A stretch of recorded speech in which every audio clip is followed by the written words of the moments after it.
Live, good morning and welcome back po sa ating channel.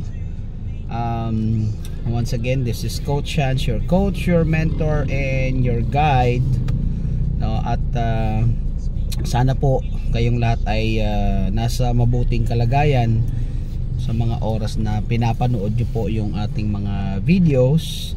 And of course, maraming salamat, no, sa mga patuloy na tumatangkilik, patuloy na naniniwala, patuloy na nagtitiwala kay Coach Chance, no, sa lahat ng members ni Live Good, sa ang panig ka man ng mundo, no, tayo naman po ay iisang kumpanya, magtulungan tayo, no. So ako'y natutuwa kasi ang dami po mga nagme-message sa atin na nagpapasalamat, no, yung mga members na hindi naman po nating kagrupo, pero through this video ay natutulungan daw sila, no. So hindi naman kasi lahat talaga sinuwerte na makasama or mapasali doon sa mga uplines na may experience na, may alam na. So nagpapasalamat sila kasi through my vlogs daw, kahit papaano natututo sila kahit nasa abroad sila. Mostly mga OFWs natin, mga kasama dito sa Live Good, no. So guys, again, ito mga videos natin, ginagawa natin ito para po sa inyo, no. At least it's my way of paying it forward, kasi tayo naman ay blessed, no, dahil nung kapanahon na natin, siguro sinipagan ko rin lang umattend ng mga trainings. And with that, syempre medyo marami tayong inputs na gusto ko i-share. And mabuti na lang, ano, this generation may mga social media, may mga YouTube. So may access tayo, may reference tayo para matuto, para mag-aral kahit saang panig tayo ng mundo. And I'm so thankful. Alam niyo ba guys, ito share ano lang, no specific topic tayo ngayon, ano, pero ma-share ko lang sa inyo para magkaroon kayo ng idea. Yung akin pong channel, hindi ko po talaga ito ginawa dahil gusto ko mag-YouTube, hindi po.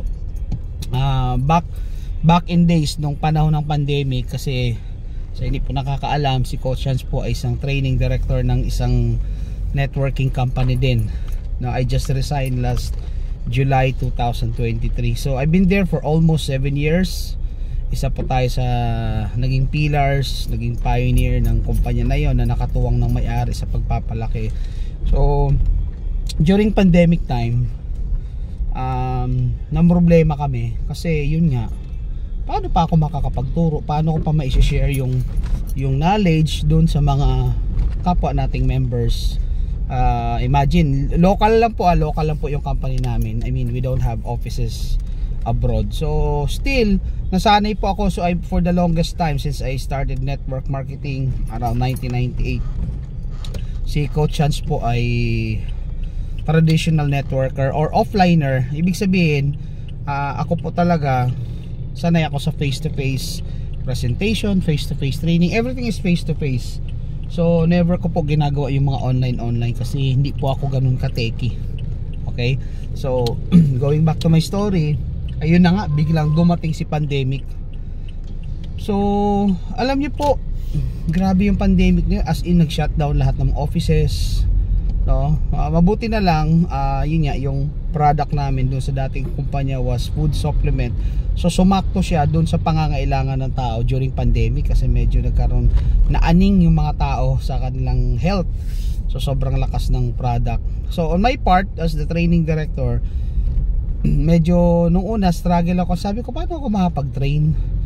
And yun, I did some research hanggang sa nakita ko si Zoom.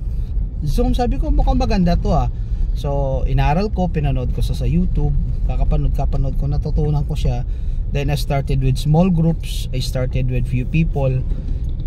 Then ayun na, naging massive na yung Zoom presentation, yung Zoom training. Pero hindi ko pa naisip si YouTube that time. Ang ginawa ko lang, tinuloy-tuloy lang namin ang Zoom hanggang sa one day, kasi parang paulit-ulit lang paulit-ulit mo siyang gagawin, paulit-ulit mo siyang sasabihin yung training. Sabi ko, ano kaya kung i-record ko, then i-post ko sa mga GC. Yan, para at least yung mga hindi nakaka-attend ng training, nakaka-attend. So that's what I did. Ang problema, pag na-record mo yung 1 hour training, hindi siya tatanggapin sa GC, sobrang haba. And that's how I came up with the idea. Gawa ko ng YouTube channel. Doon ko ilalagay ang training ko.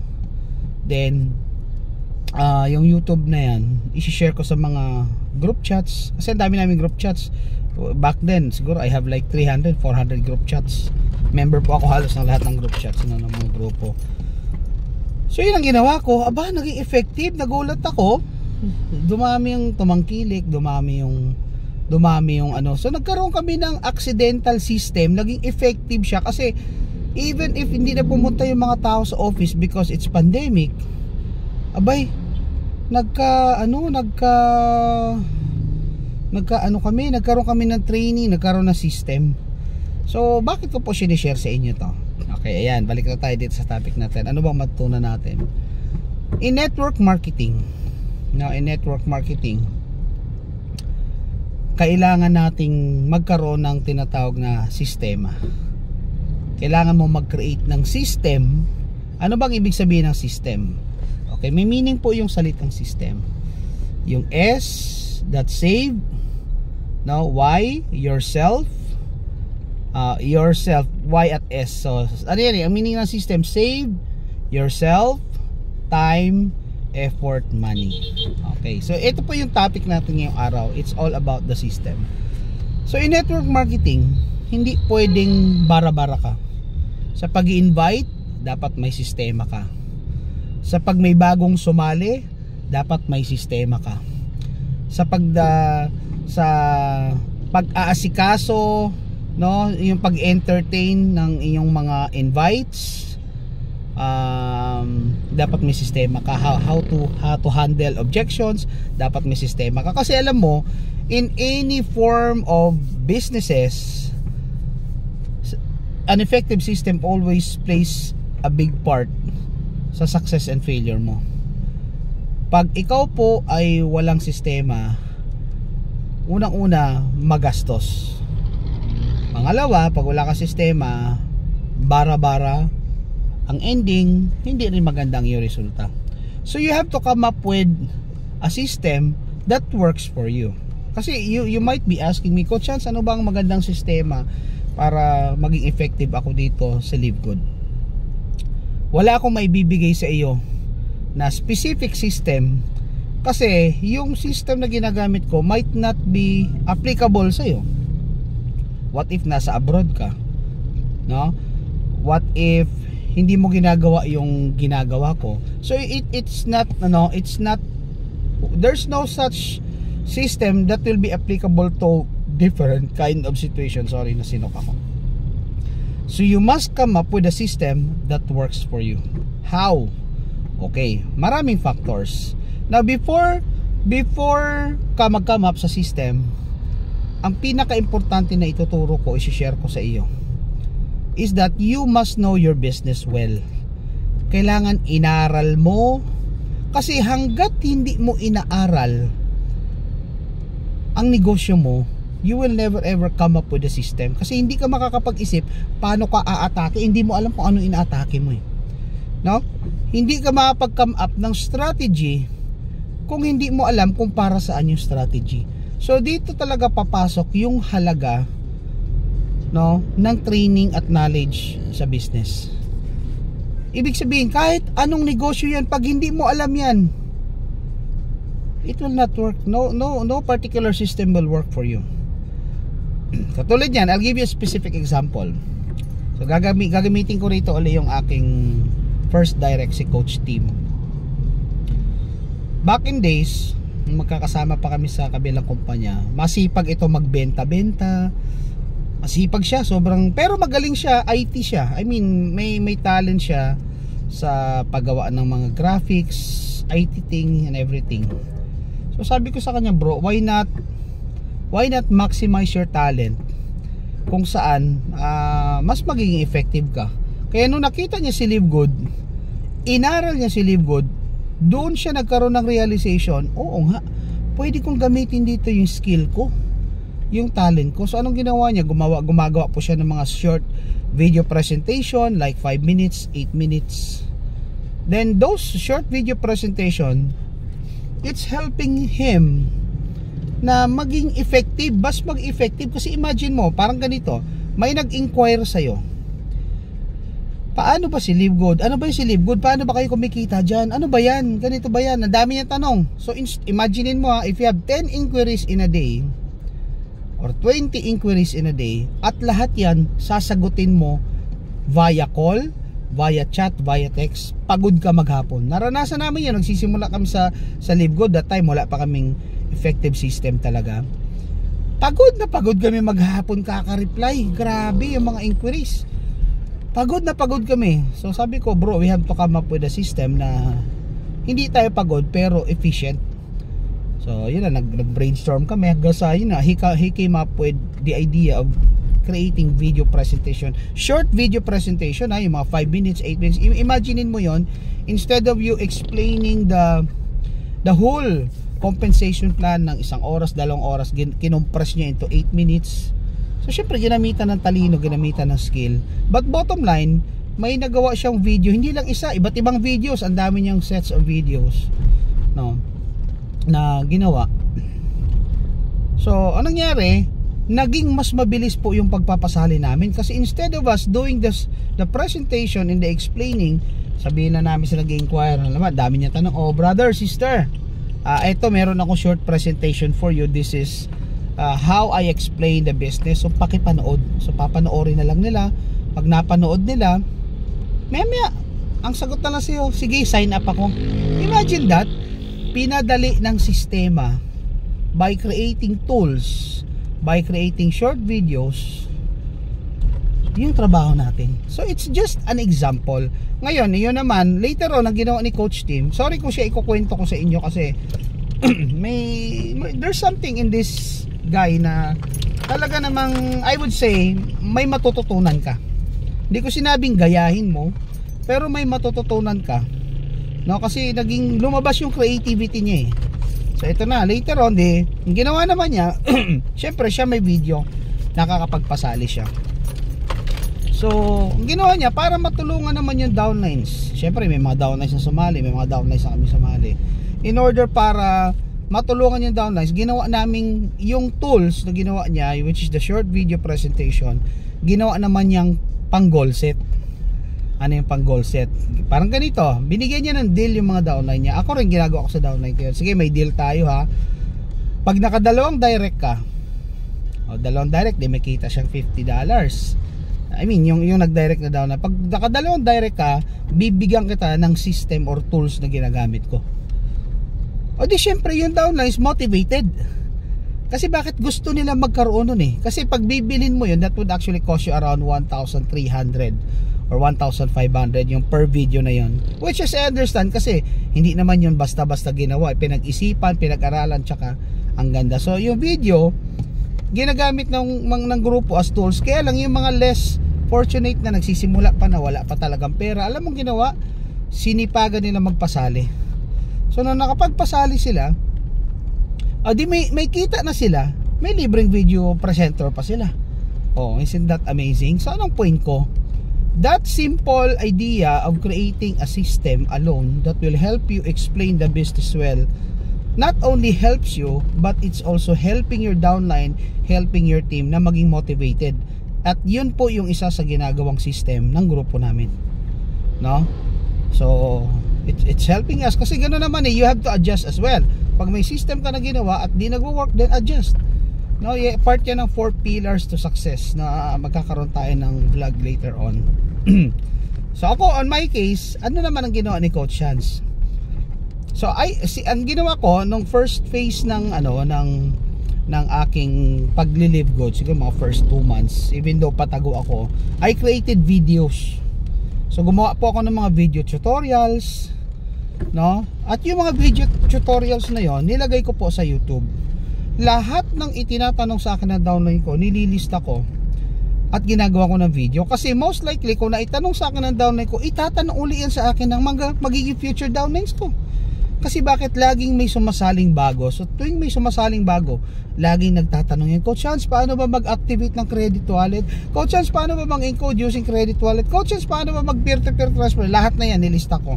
Then one by one, I created short videos, I created tutorials, nilagay ko ngayon sa aking YouTube account. So, para maging mas accessible yung aking account, at para mas maging accessible yung training, kasi ako, yung YouTube account ko, yung channel ko rather, ang tawag ko dyan, Library of Knowledge. Parang reference section siya, kung saan, pag may tanong ka sa isip mo, naandyan ang sagot. Diba? So, what I did, gumawa naman ako, yung system naman na ginawa ko, gumawa po ako ng FAQ. By the way, sa mga hindi pa po nakakahingi ng FAQ na yan, yung FAQ, para may idea ka, nakalagay yung tanong doon, kasi wala tayo, may FAQ rin naman tayo sa sa LiveGood. Kaya lang sabi na iba English kasi. So akong ginawa ko, yung mga questions na nandoon, na may nagawa na akong video, may question, then may link ng video. May question, may link ng video. So lahat ng possible questions sa isip mo, may sagot na doon sa FAQ or frequently asked question. All you need to do, pag may tanong ka or may tanong ang downline mo, kasi guys, this is very effective. I share ko sa inyo to Although hindi kita, baka hindi kita downline na nanonood ka ngayon, but still I'm sharing this to you kasi ano naman mawawala sa akin kung mag-share ako, baka makatulong pa ako. Tama? Kung dito ka ba yayaman, why not? I mean, later on naman matututo ka rin Kaya lang ito, maganda ito sa mga startups. So halimbawa, may downlines ka na matanong.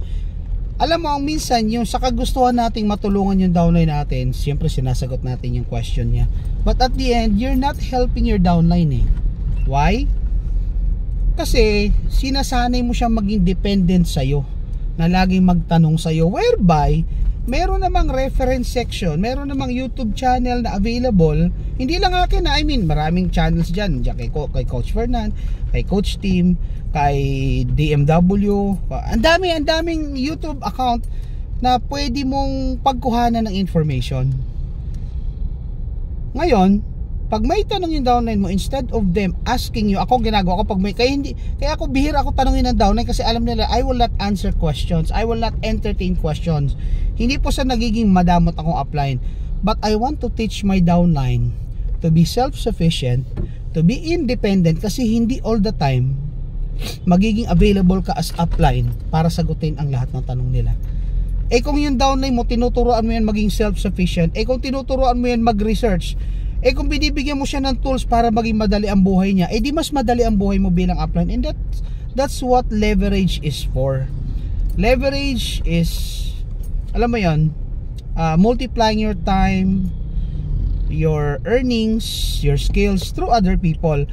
But in order for leverage to work, you have to come up with a system na makakatulong para mag-apply yung tinatawag na leverage. And that's what I'm doing. So ngayon, yung downlines ko, pag may tanong ko, Chance, paano yung ganito, paano ganyan, what I do, I send them either the link, the direct link, kasi kabisado ko YouTube ko, or the FAQ. Sasabihin ko, bro, sister, pakihanap yung sagot sa tanong mo dito sa FAQ.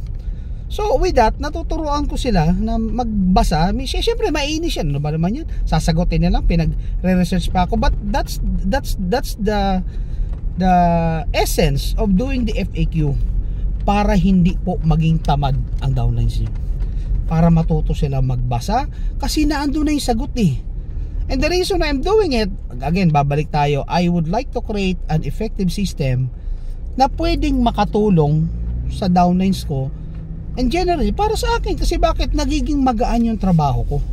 At dahil magaan ang trabaho ko, mas na-focus ko yung energy ko dun sa mas nangangailangan ng oras ko. So ganun po ang network marketing. Hindi pwedeng masipag ka, hindi pwedeng masipag ka lang. Hindi rin pwede yung sasabihin mong excuse me, sorry. Hindi pwedeng sabihin mong hard worker ka. Kasi sa networking, talo ng taong may talo ang may hard work ng taong may smart work. So by creating a system, that's basically working smart. Kasi you are multiplying yourself. Instead of you replying to those questions sa mga downlines mo na paulit-ulit, send them the FAQ. Kaya I'm sorry ha, I mean, proud lang ako kasi with that system na ginagawa namin, doon lang sa simpleng FAQ, my team is working. I mean, naging effective sa akin kasi bihira na po yung nagtatanong. Bihira na yung mga nagtatanong ng mga basic questions lang naman. Simply because alam na nila kung saan hahanapin yung sagot sa kanilang mga tanong. Alam na nila kung saan hahanapin sa references yung mga gumugulo sa isip nila. And that's the purpose of me doing an FAQ. That FAQ is just one of our systems sa grupo na nakakatulong po. Ayan, sa part naman ni Coach Steve sa grupo niya, he's making video tutorials lahat. So, anong point ko kapatid, bakit ko sinishare sa iyo? Think outside the box. You have to come up with a system na magwo-work sa iyo. Another thing pala na idinagdag ko since I have kasi kung napapansin natin, one of the ways of payment is through credit wallet, kasi alam mo na mga Pilipino, limitado ang kanilang credit card, debit card option. So what I did is I came up with the credit wallet option. So ang ginagawa ko, kasi lagi na lang naman problema yung mga downline sa credit wallet, ako na mismo nag-invest. So ako mismo nag-invest, then nag-connect po ako para magkaroon ako ng direct access sa trader. So ako po nag-invest po ako para sa, teka lang po, matras lang ako. Nag-invest po ako para magkaroon po ako ng available credit wallet na anytime mga ilangan po yung downlines ko, hindi na po sila naghahagilap ng credit wallet. So I'm doing it on my own. Bumibili ako ng credit wallet, hindi ko po yung tinutubuan, ini-stack ko lang yon para anytime my team needed credit wallet, pang register nila, pang maintenance nila, it's readily available. So it works din kasi hindi na kami naghihintay ng Friday kung kailan papasok ang commission. Doon pa lang kami gagamit ng credit wallet, doon pa lang kami mag-e-enroll. So alam mo, it's delaying your success kasi pag ganun eh. So what we did is nag-isip ako, sabi ano kaya mag-invest ako sa credit wallet para may magamit yung grupo ko. So yun po, nagba-buy and sell po ako ng credit wallet for my team. But the purpose is ayokong nabibitin yung encoding. Kasi the mere fact na ang encoding ay nabibitin, nadidelay dahil wala lang credit wallet, walang credit card, walang debit card, it also impacts the motivation and the trust of new client. So dapat hindi natin dinidelay. I will have a separate vlog for that one. Abangan nyo po kasi ito gusto ko, ginagawa ko ito para makatulong sa iba. So if again, ulitin ko sa mga wala pang FAQ, you can send that to me. I mean, just message me directly. Sabi mo ng Coach Chance, pahingi naman ako ng FAQ mo, sisendan kita. I don't care kung magka-team tayo or not, but for me it's my way of helping. At least doon man lang makatulong tayo sa mga kapwa nating Live Good members, lalong lalo sa mga OFW, sorry. At sa mga kaya dito hindi dahilan para para sabihin mo, apply ko kasi hindi marunong, apply ko kasi ganito. Hindi po katwiran yon, kasi you can do it on your own. At may mga tao naman na willing tumulong. Well, bubuhatin ko na sarili ko. Yun yung may tutulong ko sa inyo. Hindi niyo man ako apply, hindi niyo man ako mentor, pero at least those simple things na na-create natin, I hope ma-appreciate din ng marami na kahit papaano nakakatulong sa kanila. And who knows, one day maging asensado ka dahil sa mga yun. Ang gawin mong tulong, pag ikaw naman ay natututo, itulong mo naman doon sa mga downlines mong nagsisimula pa lang. Okay? So once again, create an effective system that works for you. Okay? Yun yung main na topic, main na issue na gusto kong i-share sa inyo ngayon. Sa pag-network, without having an effective system, an efficient system, mahihirapan ka, mapapagastos ka. Parang ganito, may guest, may downline ka. Pagpalagay na natin, Quezon Province. Coach Chance, pa-explain naman ako. So kung wala kang sistema, ang tendency, pupunta ka doon, gagastos ka, mapapagod ka, gagasolina ka, whereby pwede ka naman mag-send na lang na video presentation, isend mo sa kanya, let him watch, sumali yan o hindi ka pagod. What if hindi sila sumali? Hindi ka pagod. What if sumali sila? Eh di well and good. Nagets mo yon? So, networking, madali siya kung may alam kang sistema. Okay? So, kung wala ka pang alam na sistema, the secret to creating a good system, aralin mo negosyo. Dapat alam mo ang pasikot-sikot na negosyo. Okay? So, maraming salamat sa isa na namang araw na panonood. And I hope may natutunan ka kahit papano dito sa ating short video. At pag may natutunan ka, i-share mo sa mga downlines mo. So, once again, thank you. And always remember that in Live Good, we all deserve a great life with Live Good. So, sabi nga ni Kuya Ben, let's rock and see you at the top. So, God bless everyone. Thank you.